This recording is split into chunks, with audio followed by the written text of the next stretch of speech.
Hello, good morning, जोहार। मैं पूनम और आप देख रहे हैं 24 झारखंड न्यूज। चलिए जानते हैं आज की 25 मुख्य बड़ी खबरों को। हजारीबाग में मंगला जुलूस के दौरान झड़प, पुलिस ने की हवाई फायरिंग। हजारीबाग में मंगला जुलूस के दौरान झंडा चौक के पास अचानक माहौल बिगड़ गया। पत्थरबाजी और तोड़फोड़ की घटनाओं के बाद इलाके में तनाव फैल गया। हालात को नियंत्रित करने के लिए पुलिस ने हवाई फायरिंग की और आंसू गैस के गोले दागे। सूचना मिलते ही हजारीबाग एसपी समेत भारी पुलिस बल मौके पर पहुंचा। प्रशासन लगातार स्थिति पर नजर बनाए हुए है। शहर में शांति व्यवस्था बहाल करने के लिए सुरक्षा बलों की तैनाती बढ़ा दी गई है। झारखंड में अब इन्हें ही मिलेगा मनीया सम्मान योजना का लाभ। हेमंत कैबिनेट से 16 प्रस्तावों पर मुहर। झारखंड कैबिनेट की बैठक मुख्यमंत्री हेमंत सोरेन की अध्यक्षता में हुई। इसमें 16 प्रस्तावों पर मुहर लगी। झारखंड मुख्यमंत्री मनीया सम्मान योजना को लेकर बड़ा अपडेट आया है। इस योजना के क्रियान्वयन में आंशिक संशोधन की स्वीकृति दी गई है। मार्च 2025 के बाद से आधार लिंक सिंगल बैंक खाताधारी को ही मनीया सम्मान योजना का लाभ मिलेगा। झारखंड प्रशासनिक सेवा की निलंबित पदाधिकारी साधना जयपुरियार, तत्कालीन प्रखंड विकास पदाधिकारी मनिका लातेहार को बर्खास्त करने के प्रस्ताव को झारखंड कैबिनेट ने स्वीकृति दे दी। एसीबी ने गढ़वा में मनरेगा बीपीओ को 12,000 रिश्वत लेते रंगे हाथ किया गिरफ्तार। गढ़वा जिला के रमुना प्रखंड के मनरेगा बीपीओ को पलामू एसीबी ने रिश्वत लेते रंगे हाथ गिरफ्तार कर लिया है। एसीबी ने मंगलवार को मनरेगा बीपीओ प्रभु कुमार को 12,000 रुपए लेते रंगे हाथ पकड़ा है। मिली जानकारी के अनुसार 50 वर्षीय शिव शंकर राम को उनकी मां के नाम पर डोभा निर्माण का काम मिला था। इस डोभा निर्माण को चालू करने और हस्ताक्षर के लिए जब शिव शंकर राम बीपीओ प्रभु कुमार के पास गए तो उन्होंने 12,000 रुपए घूस की मांग कर दी।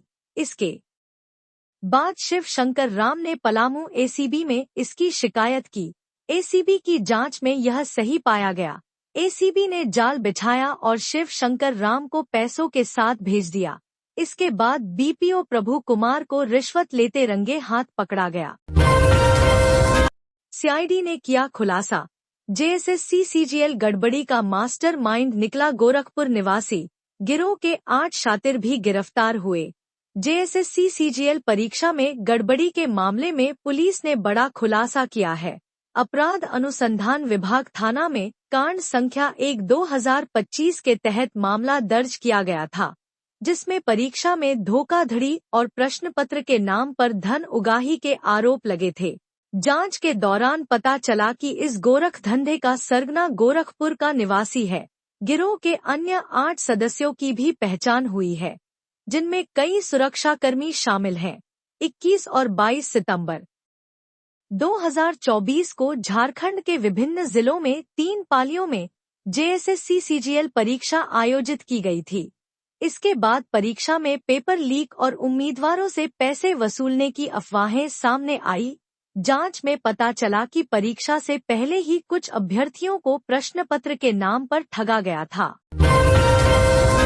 चतरा में नवजात शिशु की खरीद फरोख्त, नर्सिंग होम को किया गया सील। सिमरिया थाना परिसर के पीछे स्थित संजीवनी नर्सिंग होम में अवैध रूप से गर्भपात कराने और नवजात शिशु को बेचने का मामला सामने आया है। गुप्त सूचना के आधार पर अनुमंडल पदाधिकारी सन्नी राज और अंचलाधिकारी गौरव कुमार ने संयुक्त रूप से छापेमारी कर नर्सिंग होम को सील कर दिया है। सूचना के अनुसार संजीवनी नर्सिंग होम में एक अविवाहित महिला का 7 माह का गर्भपात कराया गया था और उसके स्वस्थ नवजात शिशु को 5 लाख रुपए में बेचा गया था। इस जानकारी की पुष्टि के लिए सीओ गौरव कुमार के नेतृत्व में छापेमारी की गई। जांच के दौरान अस्पताल के सीसीटीवी फुटेज की भी जांच की गई, जिसमें अविवाहित महिला के प्रसव की पुष्टि हुई। हालांकि नवजात शिशु कहां है, इस बारे में तत्काल जानकारी नहीं मिल सकी। जांच में यह भी पाया गया कि संजीवनी नर्सिंग होम का कोई वैध पंजीकरण नहीं है और वहां अवैध रूप से गर्भपात किया जा रहा था। जांच के दौरान अस्पताल के संचालक सुदर्शन कुमार उर्फ सुमन कुमार और गर्भपात में शामिल एएनएम विभा कुमारी का नाम सामने आया। पूछताछ में एएनएम विभा कुमारी ने गर्भपात कराने की बात स्वीकार की और बताया कि नवजात का अंतिम संस्कार हजारीबाग मुक्तिधाम में किया गया है। जामताड़ा में दिल्ली पुलिस की कार्रवाई, शिकंजे में आया साइबर अपराधी। साइबर अपराध के गढ़ जामताड़ा में दिल्ली पुलिस ने कार्रवाई की है। 17 लाख करीब साइबर ठगी के मामले में दिल्ली पुलिस की टीम ने जामताड़ा के करमाटांड थाना क्षेत्र से एक साइबर अपराधी को पकड़ा है। दूसरी ओर जिला साइबर थाना की पुलिस ने साइबर अपराधियों के अड्डे पर छापामारी कर 4 साइबर अपराधी को पकड़ा है। दिल्ली पुलिस ने जहां अपने 7 साइबर अपराधी को लेकर रिमांड पर दिल्ली ले गई, वहीं जामताड़ा साइबर थाना की पुलिस द्वारा पकड़े गए 4 साइबर अपराधियों को कार्रवाई करते हुए जेल भेज दिया है। करीब 17 लाख साइबर ठगी के मामले में दिल्ली पुलिस साइबर अपराधी की तलाश में मंगलवार को जामताड़ा पहुंची। दिल्ली पुलिस की टीम जामताड़ा के साइबर के गढ़ करमाटांड थाना क्षेत्र पहुंची, जहां एक साइबर अपराधी को पकड़ा गया। दिल्ली पुलिस की टीम मोबाइल लोकेशन के आधार पर करमाटांड थाना क्षेत्र के काशीटार गांव से साइबर ठगी करने वाले साइबर अपराधी को पकड़ा, जिसका नाम नीरज कुमार मंडल बताया गया है, जिसे दिल्ली पुलिस रिमांड पर अपने साथ दिल्ली ले गई। दिल्ली पुलिस के हेड कांस्टेबल से करीब 17 लाख का ठगी ये मामला है। रांची टाटा रोड पर भीषण सड़क हादसा, तेज रफ्तार कार ने खड़े ट्रक को मारी टक्कर, एक की मौत। रांची टाटा रोड पर तेज रफ्तार का कहर एक बार फिर देखने को मिला। नामकुम थाना क्षेत्र के रायसा मोड़ के पास एक तेज रफ्तार वाहन ने खड़े ट्रक में पीछे से टक्कर मार दी। इस हादसे में एक व्यक्ति की मौके पर ही मौत हो गई, जबकि 4 लोग गंभीर रूप से घायल हो गए, जिन्हें अस्पताल में भर्ती कराया गया है। मंगलवार सुबह करीब 5 बजे यह दर्दनाक हादसा हुआ। तेज गति से रांची से टाटा की ओर जा रही कार अचानक अनियंत्रित हो गई और सड़क किनारे खड़े ट्रक में पीछे से जोरदार टक्कर मार दी। टक्कर इतनी भीषण थी कि कार पूरी तरह से क्षतिग्रस्त हो गई। टक्कर की आवाज सुनकर आसपास के लोग तुरंत मौके पर पहुंचे और पुलिस को सूचना दी। पुलिस टीम ने स्थानीय लोगों की मदद से कार में फंसे घायलों को बाहर निकाला और अस्पताल भिजवाया। नामकुम थाना प्रभारी मनोज कुमार ने बताया कि वाहन की स्टीयरिंग में फंसने की वजह से ड्राइवर की मौके पर ही मौत हो गई। उसके बगल में बैठा युवक गंभीर रूप से घायल है, जबकि अन्य घायलों का इलाज जारी है। हादसे के कारणों की जांच की जा रही है। 5000 पेंशन की मांग लेकर दिव्यांगों ने किया पैदल मार्च। राजभवन से लेकर अल्बर्ट एक्का चौक तक प्रदर्शन। झारखंड दिव्यांग आंदोलन संघ के बैनर तले सैकड़ों दिव्यांग जनों ने अपनी मांगों को लेकर मंगलवार को राजभवन से अल्बर्ट एक्का चौक तक पैदल मार्च किया। उन्होंने सरकार से दिव्यांग पेंशन को बढ़ाकर 5000 रुपए प्रति माह करने की मांग की। प्रदर्शनकारियों का कहना है कि वर्तमान में दिव्यांग पेंशन केवल 1000 रुपए है, जबकि मुख्यमंत्री मनीया सम्मान योजना के तहत महिलाओं को 2500 रुपए मिल रहे हैं। उन्होंने सरकार पर दिव्यांगों की उपेक्षा करने का आरोप लगाया और कहा कि वर्ष 2022 में विधानसभा घेराव के दौरान पेंशन बढ़ाने पर सहमति बनी थी, लेकिन अब तक कोई बदलाव नहीं हुआ है। विधानसभा अध्यक्ष ने कहा, निजी स्कूल की मनमानी और रीएडमिशन के नाम पर वसूली रोकने के लिए कानून बने। झारखंड विधानसभा में निजी स्कूल की मनमानी और रीएडमिशन के नाम पर पैसे वसूली का मामला दूसरे दिन भी उठा। मंगलवार को अल्पसूचित प्रश्न के जरिए हजारीबाग के विधायक प्रदीप प्रसाद ने मामला उठाते हुए सरकार से पूछा कि निजी स्कूल का फीस कितना हो, इसके लिए क्यों नहीं कानून बनना चाहिए। प्रदीप प्रसाद ने कहा कि कोई ऐसा स्कूल नहीं जो रीएडमिशन के नाम पर पैसे की वसूली करता है। जेवियर जैसा स्कूल अपने बाउंड्री के आसपास भी विधायक सांसद को भटकने तक नहीं देता है। स्कूल की मनमानी पर विधायक प्रदीप प्रसाद के सवाल और मंत्री रामदास सोरेन के जवाब के बीच नेता प्रतिपक्ष बाबूलाल मरांडी ने मंत्री को सुझाव देते हुए कहा कि सभी उपायुक्त से पूछा जाना चाहिए कि उन्होंने कितनी बैठकें की हैं, क्योंकि न्यायाधिकरण भी है, डीसी की अध्यक्षता की कमेटी भी है, लेकिन बैठकें होती कहाँ हैं। चर्चा के दौरान विधानसभा अध्यक्ष रविंद्र नाथ महतो ने कहा कि जो स्थिति है उसे देखकर लग रहा है कि जरूर इस पर कानून बनाना चाहिए। मंत्री ने डीसी की अध्यक्षता वाली कमेटी से अनुशंसा मिलने पर निश्चित रूप से कानून बनेगा। सदन में जवाब देते हुए शिक्षा मंत्री रामदास सोरेन ने कहा कि नेता प्रतिपक्ष के सुझाव का स्वागत है। निजी स्कूल के फीस शुल्क को लेकर स्कूल में भी कमेटी है और डीसी की अध्यक्षता में भी कमेटी है। जहां तक बात कानून बनाने की है तो कमेटी से अनुशंसा मिलने के बाद निश्चित रूप से कानून बनेगा। जमशेदपुर में फरवरी में 572 ड्राइविंग लाइसेंस सस्पेंड, 14.5 लाख वसूला जुर्माना। फरवरी माह में जमशेदपुर में सड़क सुरक्षा नियमों की अवहेलना करने पर 572 वाहन चालकों के ड्राइविंग लाइसेंस सस्पेंड किए गए। इसके अलावा वाहन जांच अभियान के दौरान बिना हेलमेट दोपहिया वाहन चालकों और बिना सीट बेल्ट चारपहिया वाहन चालकों समेत अन्य यातायात नियमों के उल्लंघन पर 14,50,000 रुपए का जुर्माना वसूला गया। इसी दौरान 1928 नए ड्राइविंग लाइसेंस भी बनाए गए, जिनमें 1,637 पुरुष और 291 महिलाएं शामिल हैं। इस संदर्भ में जमशेदपुर के डीसी अनन्य मित्तल और एसएसपी किशोर कौशल ने यंग इंडिया के प्रतिनिधियों को सड़क सुरक्षा के प्रति जागरूकता अभियान चलाने का निर्देश दिया। साथ ही यंग इंडिया द्वारा शहर के प्राइवेट स्कूलों में चलाए जा रहे जागरूकता अभियानों की समीक्षा भी की गई। इसे और अधिक प्रभावी, रोचक और ज्ञानवर्धक बनाने के लिए सुझाव दिए गए ताकि स्कूल के बच्चे और वाहन चालक आसान भाषा में यातायात नियमों को समझ सकें और पालन कर सकें। मनरेगा मजदूर को भुगतान नहीं करने पर बीडीओ कार्यालय की संपत्ति बेचकर भुगतान का कोर्ट ने दिया आदेश। सरायकेला कोर्ट ने मनरेगा मजदूर को मजदूरी भुगतान नहीं करने के एक मामले में सख्ती दिखाते हुए बीडीओ कार्यालय की चल संपत्तियों को सील कर उनकी नीलामी करने का आदेश दिया है, ताकि मनरेगा मजदूर चांदमुनि मुंडारी को बकाया 73,000 रुपए का भुगतान किया जा सके। सरायकेला सिविल कोर्ट के जज आशीष अग्रवाल की अदालत ने यह आदेश दिया, जिसमें बीडीओ कार्यालय की चल संपत्तियों को जब्त कर नीलाम करने की प्रक्रिया शुरू करने का निर्देश दिया गया। यह मामला 2005-2006 का है, जब चांदमुनि मुंडारी को मजदूरी का भुगतान नहीं किया गया था। मजदूर ने इस मुद्दे को लेकर कोर्ट का दरवाजा खटखटाया था, जिसके बाद वाद संख्या 5/2024 दर्ज किया गया। मंगलवार को कोर्ट के आदेश के तहत सरायकेला के बीडीओ कार्यालय की चल संपत्तियों को सील कर दिया गया और उन पर कोर्ट का आदेश चस्पा किया गया। आदेश में स्पष्ट किया गया कि बीडीओ कार्यालय को 29 मार्च तक मजदूर के बकाया पैसे का भुगतान करना होगा, अन्यथा कोर्ट बीडीओ कार्यालय की संपत्तियों को बेचकर मजदूर को भुगतान करेगी।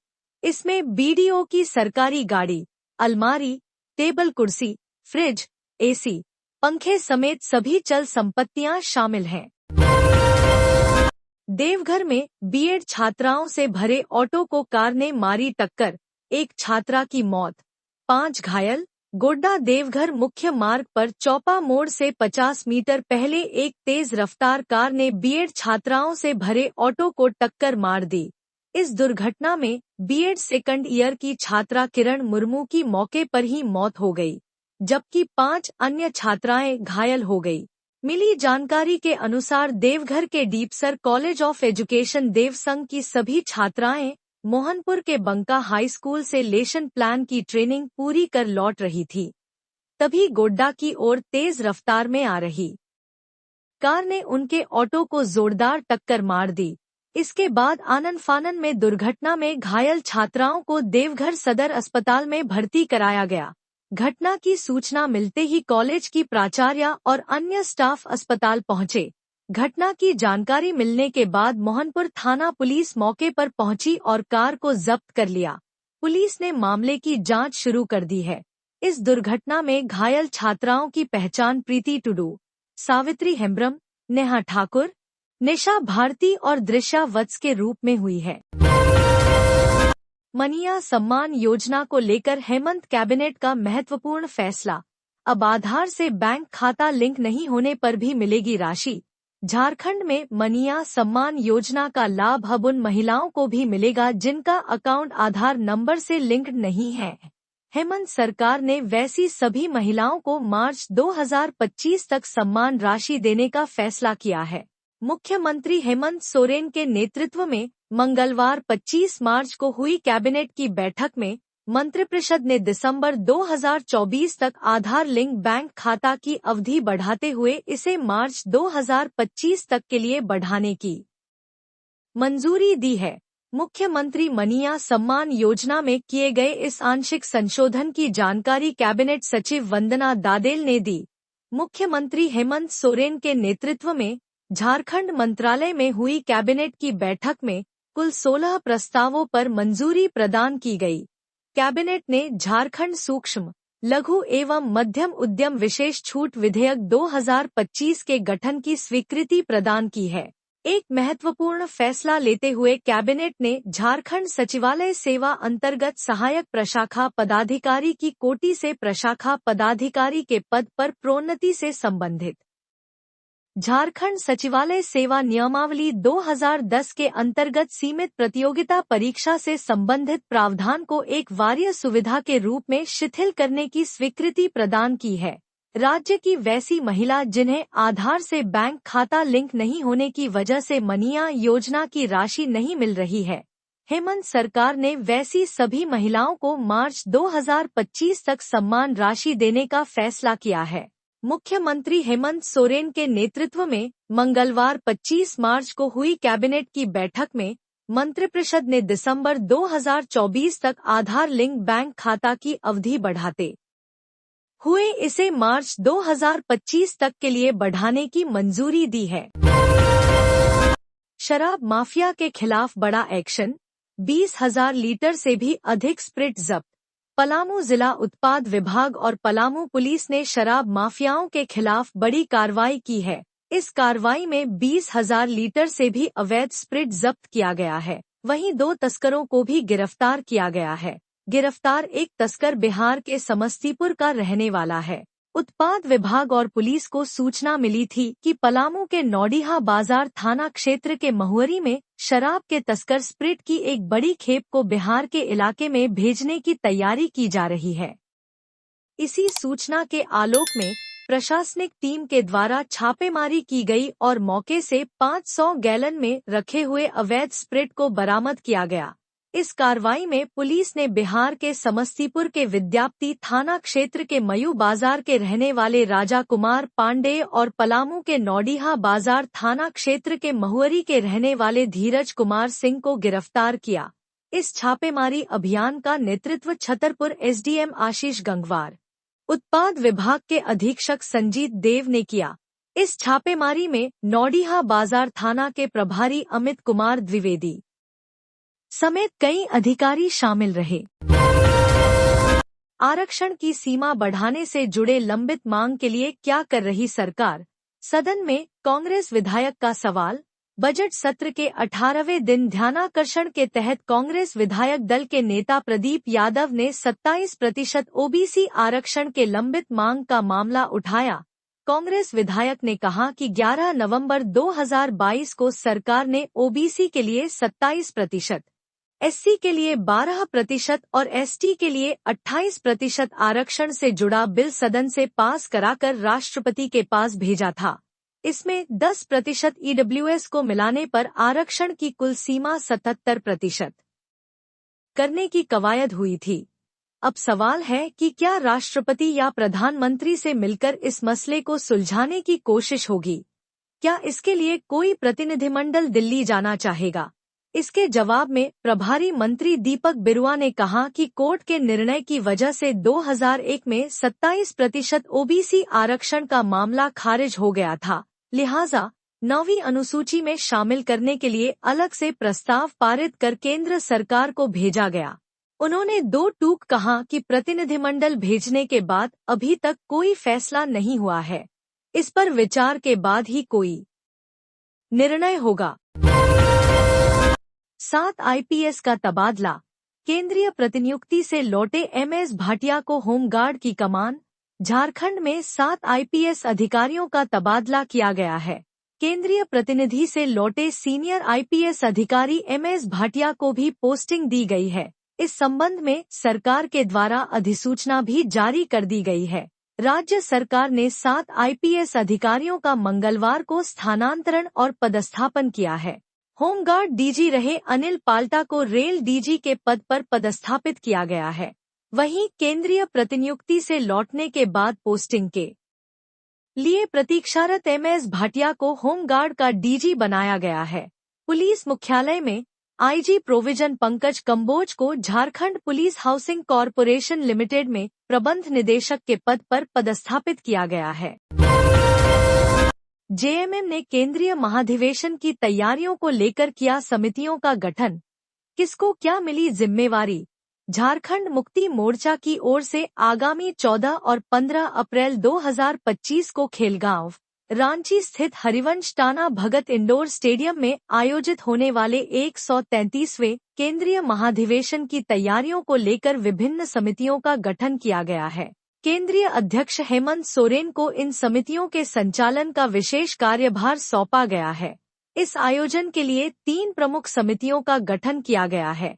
झारखंड मुक्ति मोर्चा के पदाधिकारियों ने सभी सदस्यों से अपेक्षा की है कि वे अपने अपने दायित्वों का निर्वहन पूरी निष्ठा और जिम्मेदारी के साथ करेंगे, ताकि महाधिवेशन का सफल आयोजन सुनिश्चित हो सके। एसोसिएशन ने शासन से की रांची से इंदौर, देहरादून और वैष्णो देवी के लिए ट्रेन की मांग। झारखंड रेल यूजर्स एसोसिएशन के उप सचिव ऋतिक राज ने दिल्ली में राज्यसभा सांसद दीपक प्रकाश से मुलाकात की। इस मुलाकात में उन्होंने झारखंड की रेलवे सेवाओं से जुड़ी कई अहम मुद्दों पर चर्चा की। एसोसिएशन ने राज्य के प्रमुख शहरों रांची, जमशेदपुर, धनबाद और अन्य शहरों में रेल सुविधाओं को बढ़ाने और सुधारने की आवश्यकता को रेखांकित किया। 3 प्रमुख रेल सेवाओं के संचालन पर जोर दिया गया। इनमें रांची से इंदौर, देहरादून और माता वैष्णो देवी कटरा के लिए नई ट्रेन सेवाएं शुरू करने की मांग की गई। इसके अलावा रांची गोरखपुर साप्ताहिक एक्सप्रेस को लोहरगाडाटनगंज मार्ग से चलाने की भी अपील की गई। धनबाद से बंगलुरु, पुणे और बसर के लिए सीधी रेल सेवाओं की आवश्यकता जताई गई।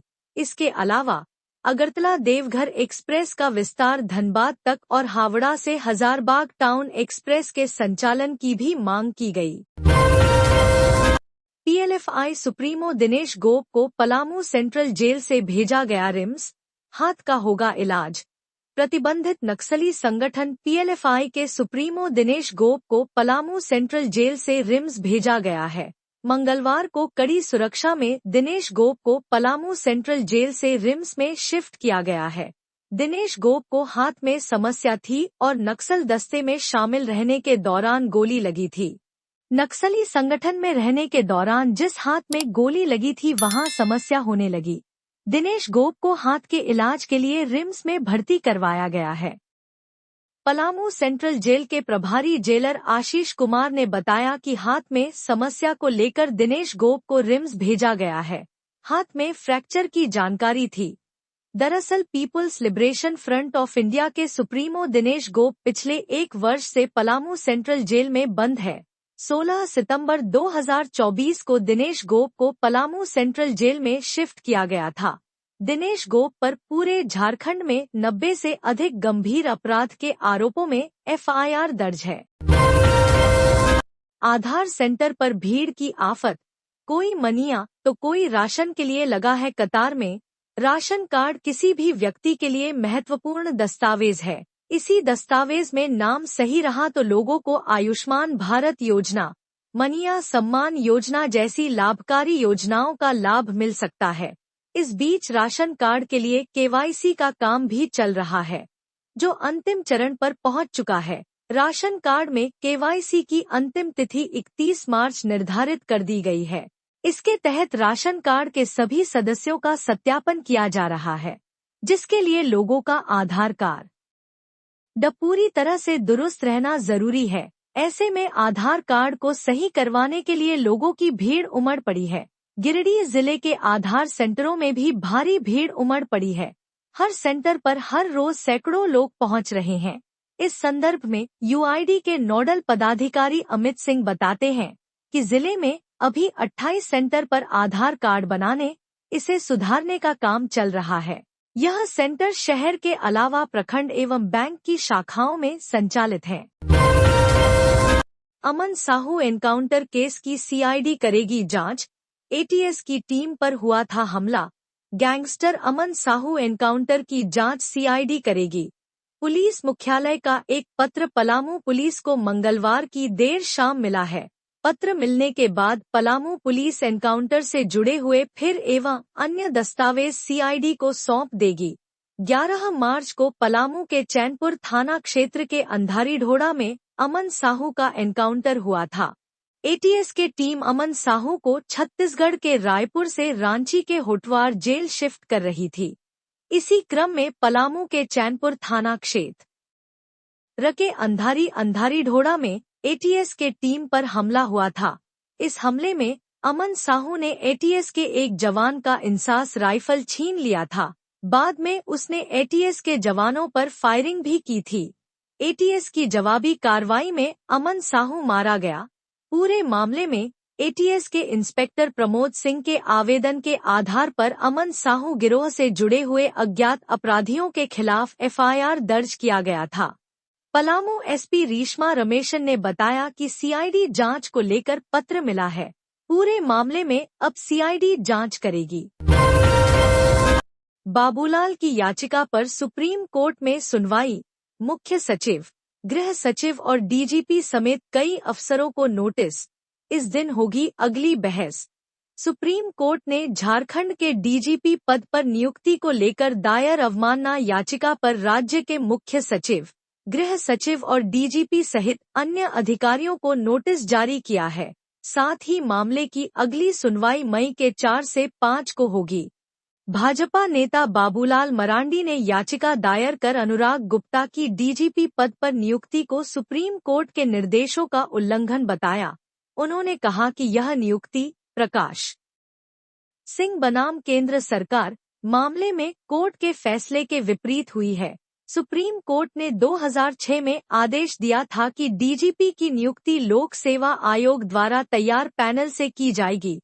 चयन पूरी तरह मेरिट के आधार पर होगा और नियुक्त अधिकारी का कार्यकाल कम से कम 2 साल होगा, भले ही उसकी सेवानिवृत्ति पहले हो। 2018 में कोर्ट ने साफ किया था कि कोई भी राज्य सरकार कार्यवाहक डीजीपी नियुक्त नहीं कर सकती। मनिया सम्मान योजना से मिली राशि का कैसे करें बेहतर उपयोग, सखी मंडल की दीदियां बताएंगी। झारखंड मुख्यमंत्री मनिया सम्मान योजना के तहत लाभुकों को मिलने वाली सम्मान राशि से महिलाओं के स्वावलंबन के लिए रांची जिला में कार्य किए जाएंगे। इसके लिए जिला प्रशासन द्वारा आने वाले समय में सार्थक प्रयास किए जाएंगे। जिला दंडाधिकारी सह उपायुक्त मंजूनाथ भजंत्री ने मंगलवार दिनांक 25 मार्च 2025 को ऑनलाइन बैठक करते हुए योजना अंतर्गत वर्ष में प्रत्येक लाभुकों को मिलने वाली 30,000 सम्मान राशि के सदुपयोग से महिलाओं को स्वावलंबी बनाने के लिए कार्य योजना बनाने के निर्देश दिए। उन्होंने जिला पशुपालन पदाधिकारी एवं जिला गव्य विकास पदाधिकारी को आवश्यक निर्देश देते हुए कहा कि लाभुकों के लिए मुर्गी पालन, अंडा एवं डेयरी उत्पादन कैसे लाभकारी हो सकते हैं, इसके लिए कार्य योजना बनाएं। नेपाल से मोमोज बेचने आया व्यक्ति साथियों से बिछड़ा, पलामू पुलिस ने मिलाया। नेपाल से मोमोज बेचने आए एक युवक को 4 दिन तक भटकने के बाद आखिरकार पलामू पुलिस की मदद से उसके साथियों से मिला दिया गया। नेपाल के काठमांडू निवासी वीर बहादुर तवांग अपने साथियों के साथ भारत में मोमोज बेचने आए थे। पटना में वे अपने साथियों से बिछड़ गए और उनका सारा सामान व पैसे भी साथियों के पास ही रह गए। इसके बाद वे इधर-उधर भटकते रहे और ट्रेन के जरिए पलामू के डाल्टनगंज रेलवे स्टेशन पहुंच गए। सोमवार को वीर बहादुर तवांग मेदिनीनगर टाउन थाना पहुंचे, जहां ड्यूटी पर तैनात सब इंस्पेक्टर आशुतोष रजक ने उनकी परेशानी सुनी। वीर बहादुर के पास न मोबाइल था, न ही पैसे। सब इंस्पेक्टर आशुतोष रजक ने तुरंत कार्रवाई करते हुए शहर में मोमोज बेचने वाले अन्य लोगों से संपर्क किया। उनकी मदद से वीर बहादुर को उसके साथियों से मिलाया गया। वीर बहादुर के साथी भी उन्हें ढूंढ रहे थे। उन्होंने कई जगह पोस्टर भी लगाए थे और ढूंढने वाले को इनाम देने की बात भी कही थी। सब इंस्पेक्टर आशुतोष रजक ने बताया कि वीर बहादुर को सही सलामत उनके साथियों से मिला दिया गया है। पटना में बिछड़ने के बाद वह काफी परेशान थे, लेकिन अब वे सुरक्षित हैं। सरकारी नौकरी की तैयारी करने वालों के लिए गुड न्यूज। झारखंड पुलिस बहाली को लेकर सरकार ने दिया बड़ा अपडेट। सरकारी नौकरी की तैयारी कर रहे युवकों के लिए हेमंत सरकार ने बड़ी खुशखबरी दी है। कैबिनेट मंत्री योगेंद्र प्रसाद महतो ने बता दिया है कि पुलिस की बहाली कब होगी। सदन में बीजेपी नेता शत्रुघ्न महतो के एक सवाल का जवाब देते हुए मंत्री ने कहा कि जल्द ही 4,919 पदों पर पुलिस की बहाली होगी। इसे लेकर विज्ञापन जारी करने की तैयारी चल रही है। सोमवार को विधायक शत्रुघ्न महतो सदन में पुलिस कर्मियों की कमी का मुद्दा उठाया था। उन्होंने कहा था कि राष्ट्रीय स्तर पर जनसंख्या और पुलिस अनुपात 1 लाख की आबादी पर 300 पुलिस का मानक तय किया गया है, लेकिन झारखंड में 1 लाख की आबादी पर 211 पद स्वीकृत हैं, लेकिन वर्तमान में 157 ही कार्यरत हैं। जिला पुलिस बल की संख्या कम होने के कारण सिपाहियों को 20 घंटे से अधिक की सेवा देनी पड़ रही है। इसका असर विधि व्यवस्था पर पड़ रहा है।